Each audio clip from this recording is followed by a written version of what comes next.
Visakha steel plant ప్రమాదంలో మరొకరు చనిపోయారు. ప్రమాదంలో తీవ్రంగా గాయపడిన పైడిరాజు అనే కాంట్రాక్ట్ కార్మికుడు 3 రోజులుగా సెవెన్ హిల్స్ హాస్పిటల్లో చికిత్స పొందుతూ చనిపోయాడు. ప్రమాదం తర్వాత పైడిరాజును హాస్పిటల్కు తరలిస్తూ ఉండగా అతను మాట్లాడిన మాటలు అందరినీ కంటతడి పెట్టిస్తున్నాయి. తాను చనిపోతాను అని ముందే ఊహించాడు ఏమో కానీ పెద్ద కొడుకుకు బాధ్యతలను అప్పజెపుతూ మాట్లాడాడు ఆ వీడియోలో. తమ్ముణ్ణి అమ్మని జాగ్రత్తగా చూసుకోమని కొడుక్కి చెప్పిన ఆ మాటలు ఇప్పుడు అందరినీ కంటతడి పెట్టిస్తూ ఉన్నాయి. పైడిరాజు మృతి తీవ్ర ఆవేదనకు గురి చేస్తోందని ఆయన స్నేహితులు, కుటుంబ సభ్యులు చెప్తున్నారు. పైడిరాజు లాంటి స్నేహితుడిని కోల్పోవడం బాధగా ఉందంటున్నారు. పైడిరాజు కుటుంబాన్ని ప్రభుత్వం ఆదుకోవాలి అంటున్న పైడిరాజు స్నేహితులతో మా ప్రతినిధి రాజు ఫేస్ టు ఫేస్.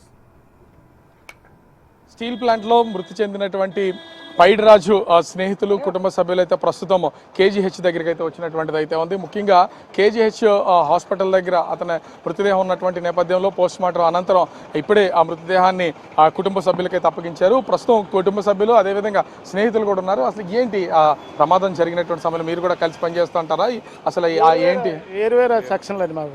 అతను పైడిరాజు SMS 1, మాది కూక 1. జరిగిన వెంటనే అక్కడ స్పాట్కి వెళ్ళామండి. స్పాట్కి వెళ్ళేసరికి మరి చాలా భారీగా జరిగింది. మనోడు కొద్ది ప్రాణాలతో బయటపడ్డాడు. ఈ లోపల హాస్పిటల్ తీసుకొచ్చేసరికి 3 డేస్ ఉన్నారు. ఇవాళ ఉదయం 8 గంటలకల్లా చనిపోయారని చెప్తే ఇక్కడ పోస్ట్ మార్టం చేయడానికి తీసుకొచ్చాము. అతను ఎవరిని వచ్చారా ఇక్కడికి? పైడిరాజు చనిపోయారని తెలిసిన తర్వాత వచ్చారండి. వాళ్ళ అబ్బాయి ఫస్ట్ 2 రోజులు ఇక్కడే ఉన్నాడు.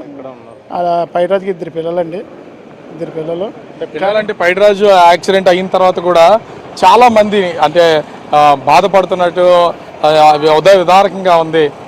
అమ్మను చూసుకో, పిల్లల్ని చూసుకో అనేసి ఆ వీడియో వల్ల అందరూ తాలూకు కంటితడి పట్టేటట్టు చేసింది ఆ వీడియో. మరి చాలా విషాదకరం, బాధాకరం. కనుక ప్రభుత్వం ఆలోచించి ఉద్యోగం అయితే ఇస్తానన్నారు. ఆ ప్రభుత్వం ఆ పిల్లల్లో ఆ తల్లిని ఆదుకుంటారని మరి మేము అందరం ఆశిస్తున్నాం. అతను గాయాలతో ఉన్నా సరే అది మర్చిపోయి పిల్లలకు భరోసా, తల్లిని చాలా చక్కగా చూసుకో, తమ్ముడిని చూసుకొని చెప్పడం నిజంగా గ్రేట్ అండి. తమ్ముడిని చక్కగా చదివించి వర్మ, అలాగే మమ్మీని చూసుకొని చెప్పడం నిజంగా గ్రేట్. అంత బాధలో ఉన్నా కూడా అది బాధ మర్చిపోయి కుటుంబం కోసం ఆలోచించి మాట్లాడడం చాలా గొప్ప అండి. అసలు ఇంత ప్రమాదం జరుగుతుందని ఊహించారు? అసలు మీరు కూడా కార్మికులే కదా. 30 సంవత్సరాల చరిత్రలో ఇలాంటిది జరగలేదండి. అప్పుడు ఇదే జరగడం. 30 సంవత్సరాలు ప్లాంట్లో పనిచేసాం కానీ అప్పుడు ఇలాంటిది అప్పుడే జరగలేదు.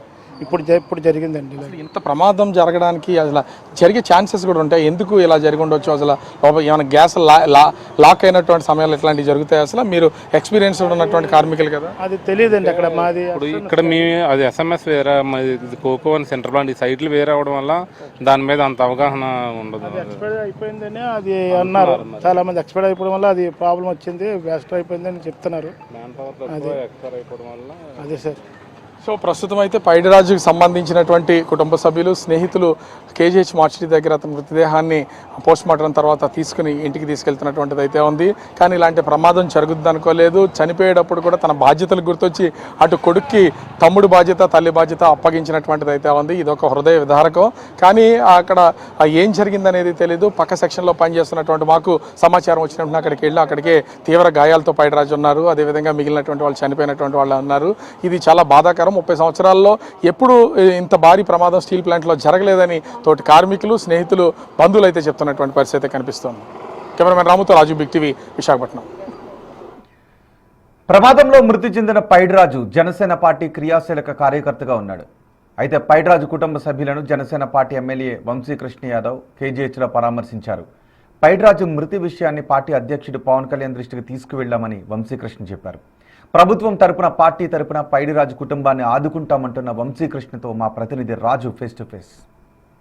ప్లాంట్ ప్రమాదంలో పైడిరాజు అనే కార్మికుడు చనిపోయాడు. అతను జనసేన పార్టీకి సంబంధించిన కార్మికుడు కావడంతో ప్రస్తుతం జనసేన పార్టీ ఎమ్మెల్యే వంశీకృష్ణ శ్రీనివాస్ యాదవ్ ప్రస్తుతం వాళ్ళ కుటుంబ సభ్యులను అయితే పరామర్శించడానికి వచ్చినటువంటిది అయితే ఉంది. పార్టీకి సంబంధించినటువంటి కార్యకర్త ప్రమాదంలో చనిపోయినటువంటి మొన్న కూడా ఐడెంటిఫై చేసినట్లున్నారు. పవన్ కళ్యాణ్ గారు కూడా మాట్లాడినటువంటిది అయితే ఉంది. అసలు ఏమైనా చెప్పారా సార్? చెప్పడానికి ప్రత్యేకించి నిన్నే పవన్ కళ్యాణ్ గారు వచ్చి పరామర్శించడం జరిగింది. సో ఆ అబ్బాయితో కూడా మాట్లాడారు, వాళ్ళందరితో కూడా మాట్లాడడం జరిగింది. సో అనుకోకుండా ఇవాళ పైడిరాజు గారు చనిపోవడం జరిగింది. ఆ కుటుంబానికి మనం ఎవరైనా తీర్చలేని లోటు కాబట్టి సో ప్రభుత్వం ప్రకటించేందుకు పాటు వాళ్ళ జాబు, సో ఆ కుటుంబానికి ఏం కావాలో ఒకసారి మాట్లాడి అన్ని విధాలు అన్ని ఏర్పాట్లు చేస్తున్నారు. అంటే పార్టీ అధ్యక్షుడికి ఏమైనా తెలియజేస్తారా ఇప్పటికి ఈ చనిపోయిన విషయం? ఆల్రెడీ పార్టీ అధ్యక్షులకు చెప్పాం, అలాగే పవన్ కళ్యాణ్ గారితో పాటు సీఎం గారికి కూడా ఇన్ఫార్మ్ చేయండి. ప్రస్తుతం అయితే పైడిరాజు జనసేన పార్టీకి సంబంధించినటువంటి కార్యకర్త కావడం, ఆ ప్రమాదంలో తీవ్ర గాయాలతో మృతి చెందడం అయితే తెలిసిందే. అయితే ప్రమాదం జరిగినటువంటి వెంటనే పైడిరాజు తన కొడుకుకి కొన్ని బాధ్యతలు అయితే అప్పగించారు. ఆ బాధ్యతలు మాత్రం ఇవాళ ప్రతి ఒక్కరిని కూడా కంటతడి పెట్టిస్తున్నటువంటిది అయితే ఉంది. పైడిరాజు చనిపోయినటువంటి వార్త తెలిసినటువంటి జనసేన అధ్యక్షుడు పవన్ కళ్యాణ్ ఆదేశాలతో ప్రస్తుతం అయితే పార్టీకి సంబంధించినటువంటి నాయకులు, కార్యకర్తలు ప్రస్తుతం కదిలి ఇక్కడికి వస్తున్నటువంటిది అయితే ఉంది. సో మార్చురీ దగ్గర ఇతర కార్యక్రమాలన్నీ పూర్తి చేయడంతో పాటుగా ఆ కుటుంబానికి కూడా న్యాయం చేస్తాం, జనసేన పార్టీ తరఫున, ప్రభుత్వం తరఫున న్యాయం చేస్తామని జనసేన పార్టీ ఎమ్మెల్యే వంశీకృష్ణ శ్రీనివాస్ యాదవ్ అయితే చెప్తున్నటువంటి పరిస్థితి కనిపిస్తుంది. కెమెరామెన్ రాముతో రాజు, బిగ్ టీవీ, విశాఖపట్నం.